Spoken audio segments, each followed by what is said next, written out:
Although none of us ever know the exact time and date when our lives will come to an end, it was an especially unlikely wager that Oliver Reed made when he predicted he would kick the bucket in a bar after having one too many beers. That was precisely how the actor stated he wanted to go when he predicted his demise in a televised interview for the Obituary Show in 1994. Speaking of his eventual death in the past tense, Reed said he died in a bar of a heart attack while laughing about something amusing. He claimed he would meet his maker during a cabbage contest. Although he predicted he would be especially confident he was going to win the vegetable competition, someone would make a bet with him that would be so lewd he'd have no choice but to take it. After his competitor would shake his hand, sealing the bet, he'd laugh so hard he would die. While that's not exactly how he died, it was close enough that when he did reach his final curtain call, it raised quite a few eyebrows. Keep watching to learn all the grim, morbid details. Oliver Reed accurately predicted his death, at least partially. Born in 1938, Oliver Reed lived the kind of life you'd think only happens in movies. As a star who spent his best years drinking, fighting, and having an all-around good time. And that's definitely how he left this world as well. He may have always desired to go down in a fiery blaze of glory, but in the end he gave up the ghost while drunk as a skunk, having the time of his life. Reed did in fact die in a bar in Valletta, Malta, during the filming of Ridley Scott's film Gladiator on May 2, 1999. Although he did die as he predicted while knocking back libations, the myths of that ill-fated day have twisted one small fact about Reed during his final screen role, but we'll get to that in a moment. And even though Reed was known to be a heavy drinker, British actor Omid Jalili revealed that Reed hadn't had a drink for months before filming started on that film. While everyone said Reed died precisely the way he wanted to, Omid said that wasn't exactly the case. Reed's death was tragic.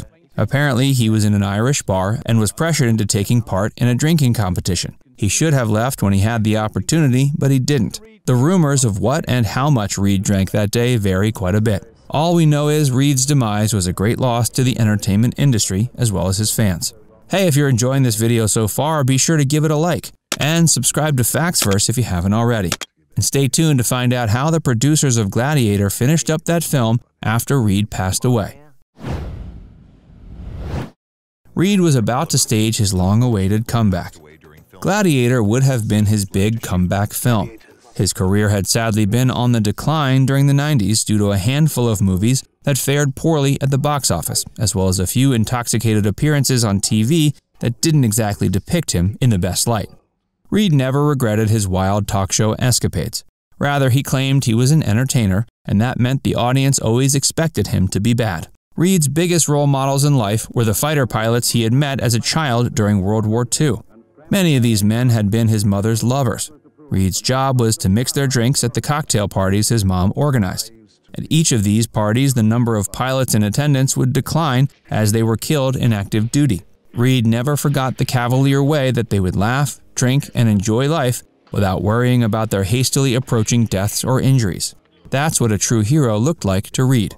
Reed desperately wanted to be as brave as they were. He felt like perhaps acting was just a fraud compared to those who fought in real battles. Military men worked hard every day of their lives to bring home a modest income to support their families. Acting was just pretend. The Obituary Show was a novel, albeit macabre, take on the traditional talk show. It featured a wide variety of celebrities in ethereal surroundings discussing their lives as if they were looking down from heaven. The guests weighed in about their lives while answering questions about their regrets, personal failings, and career successes. Although Reed was terrified of not dying heroically, he didn't reveal some extremely serious regrets he harbored while on that program. He admitted to such atrocities as not making love to every woman, not having kissed the nose of every dog, and not visiting every bar on the planet. Although he didn't accomplish all of those unfeasible feats, Reed insisted he was a hellraiser.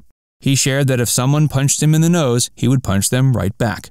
And if someone bought him a drink, he'd buy them one right back. Reed humorously mentioned during that interview he intended to leave an inscription on his gravestone that would inform the mournful reader that he, quote, made the air move. The most moving admission he made during that appearance on the Obituary Show was when he discussed the events he suspected would transpire after his death. He shared that the only thing he'd regret about his funeral was he wouldn't be able to attend his own wake because he was sure it was going to be a fantastic party. It was a beautiful yet sad moment that revealed just how truly sensitive and shy of a man Reed was. Reed left behind $15,000 for his family and friends to celebrate his life after his passing, so he was obviously not that bad of a guy after all. Oliver Reed's last drink in Malta. The pub where Reed died in Malta has been run by the Cremona family for over 2 decades. He had his last pint of ale there in 1999. He was 61 when he died after a heavy drinking session. On his last night, Oliver Reed is rumored to have downed over 8 pints of lager, 12 double shots of rum, and half a liter of whiskey. He's also said to have won an arm wrestling contest against several members of the British Royal Navy crew from the HMS Cumberland and insisted on paying for their round of drinks. Heavily inebriated, he collapsed, and before an ambulance could get to him, he sadly passed away. From that day on, the pub has been an unofficial shrine for Reed and a place where devoted fans, film buffs, and curious drinkers alike can convene to pay their respects. He was a phenomenal actor who appeared in hit films like Women in Love, Three Musketeers, Oliver, and Castaway. While successful, he was also a deeply troubled man who fought a long-running battle with alcoholism. But despite his many demons, he was also an immensely lovable character, known for being one of the last great Hollywood hellraisers. Toasts for the fallen entertainer ring out most evenings in the pub, and you can just picture him sitting there with a cocky grin on his face, raising a glass. In honor of Reed, the pub has added the phrase "Ollie's Last Pub" to their sign, and now sells Oliver Reed keepsakes, including candles, plates, mugs, t-shirts, and more. Finishing up Gladiator without him. After Reed's sudden death, Gladiator director Ridley Scott was at a bit of a loss. He still had scenes left to shoot with Reed's character, Proximo, in them. What they ended up doing was quite remarkable, as well as a bit creepy. The special effects company that was working on the film, The Mill, helped bring Reed back from the dead only to have him killed again. Scott filmed Proximo's last scenes in the cover of darkness and behind the bars of a massive gate as Russell Crowe's lead character comes to Proximo for help, only for him to be slain by Roman soldiers. A body double was used to act out these scenes.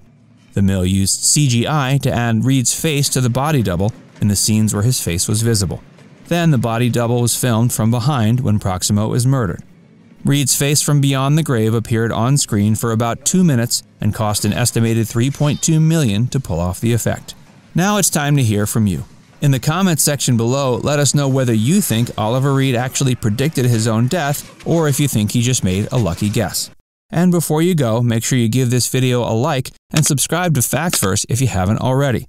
Click the bell icon to stay updated on all our latest content.